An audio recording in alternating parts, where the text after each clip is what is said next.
Hi everyone, welcome back to my channel. I just thought I'd jump on really quickly to do an intro for this video. This is an INTARSIA tapestry tutorial and I think probably the best way to elevate your tapestries. So the front and the back are actually the same. I'll insert a pic of a couple that I've done before. I hope you guys enjoy it, and if you do want any more tutorials from me, please let me know, and don't forget to like, comment and subscribe. So I found this pattern on Pinterest. I thought this would be quite a good one to use to help and try to explain how to do intarsia crochet, just because it's quite a good one because it's blocked out in colors and there's not a lot of changes. I would never really recommend intarsia tapestry if inside your tapestry there's a bunch of different color changes. I'll insert some examples just so that you have an idea of what intarsia is suitable for and what it really isn't suitable for. What I've got here is my two yarn choices. I usually go with a 4mm hook, pretty standard for whatever's recommended for my yarn size. You can use whatever hook size you want. Just be aware that the larger size that you use, the more gappy your work may become. However, that is also dependent on your tension and how tight it is. To prepare for this intarsia, we can see that we've got a white block on this side, we've got black block here, and then another white block here.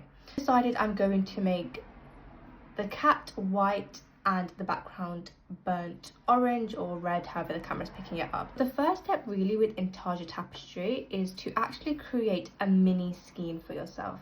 So you're just going to create a small skein just so that it's easier to work with, because you know that we do not carry over the yarn. Because of that, because we do not carry over the yarn, it means that we need to create skeins that will be suitable for one side and the other.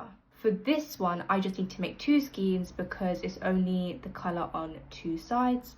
So I'll just make one large enough for the example that we'll be doing today. So usually what I do is I usually make quite a small ball of yarn, and then I'll always use the original skein as well, just because I'm a little bit lazy. But if you really want to be prepared, I would make two skeins.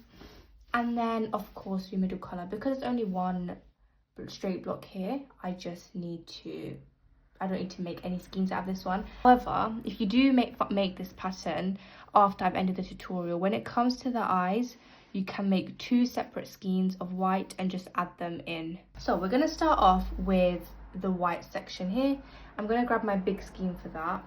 So we're going to start off this tapestry as every tapestry starts, which is by chaining the length of our grid plus 1. I have counted 36 blocks across. We're going to do 36 plus 1 for the purpose of a turning chain right here, but we always read our tapestries usually from right to left. So we're going to do 37 chains. Remember to keep them relatively loose, just so that you can pop your yarn in after, otherwise it may be a little bit stiff. Okay, and here I have my 37 chain. We know that for our background color we've got 1, 2, 3, 4, 5, 6, 7, 8, 9, 10. So we're going to do 10 normal single crochets by skipping our first one. So we've got 1, 2, 3, 4, 5, 6, 7, 8, 9, and we'll stop just before the one we're supposed to be doing. My yarn's curled up a little bit there. The reason why this example is actually really good for a tapestry is because you don't really want to be carrying over your colour across the cat every single time when it could just be a nice clean back. Obviously that is down to personal preference, but I think this is a good example for it for that reason. So we've got 9, but we're meant to get to 10. So we get to the one just before we change our colour. So this is the 10th. Where we've pulled up our loop, we will grab our new colour change. We'll grab our colour change, pop that to the back, change over. And there we have our white. Don't worry too much about the loose stitches here. You can just put on your original colour and it will tighten up right away. So how many have we got for here? 21. So what we're going to do is we can actually now forget about the yarn on this side until we come back to it literally when we've changed our row. So we know we've got 21 to do on this side, so let's do 21 normal stitches. So we've got 1, 2, 3. Just got to the end of, almost the end of the cat. I've done 20 stitches and we need 21.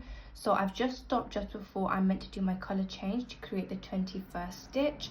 But instead of grabbing the original yarn that we used back here, we're actually going to grab that little skein that we made earlier, and we're going to add a new skein on to our work. So again, we loop through and make our 21st stitch. We know we've got 1, 2, 3, 4, 5 to do in the burnt orange. So we've got 1,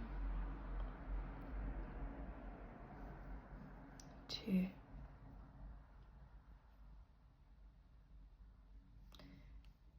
3,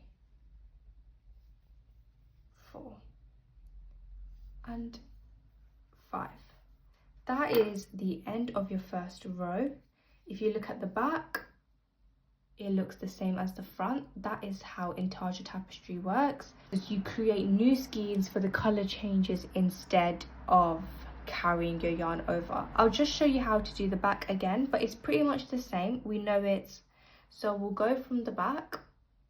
I don't usually do a turning chain, so I won't be doing one, but if that's what you are comfortable with, please do a turning chain. I just find that turning chains make my work look really jaggedy, so I usually try and avoid them. So it's the same thing again, 5 normal stitches. So we'll go back in. We've got 1, 2, 3, 4, 5. We've got our loop. We just need to do our color change. So you bring your old yarn back, which is your old skein. You pick up your white, which is already there and ready. You yarn over, and then you can forget about this old and this small skein for a little while until you come back to this part. Now you've got your white. Again, you do 21 stitches here. So what I usually also like to do with Intarsia, where you can see this line from the color change, I usually loop under it, loop into my first stitch and pull up my loop, just to make it that little bit cleaner, and then you can't see it from the back. And now the final one, 21, and usually in a typical tapestry you would grab this old burnt orange, but you know that there's one waiting for you here on this side. So you bring your white yarn back, you bring this orange across, change our color over. Again, like I said before, where you can see this color change, you loop under it and in, you pull up, and then you do your stitches. That is how you Intarsia crochet. As you can see, the front looks exactly the same as the back, and if you carry on this way, you'll have a cat on the front and also a cat on the back. So that is really the beauty of Intarsia crochet. I hope this tutorial was helpful. If you have any questions, please let me know in the comments below, and if you want a even more in-depth one where I go through a whole entire graph with you, I'll do that as well. Just let me know if that's what you're interested in. Thank you so much for watching, and I'll see you all next time. Bye.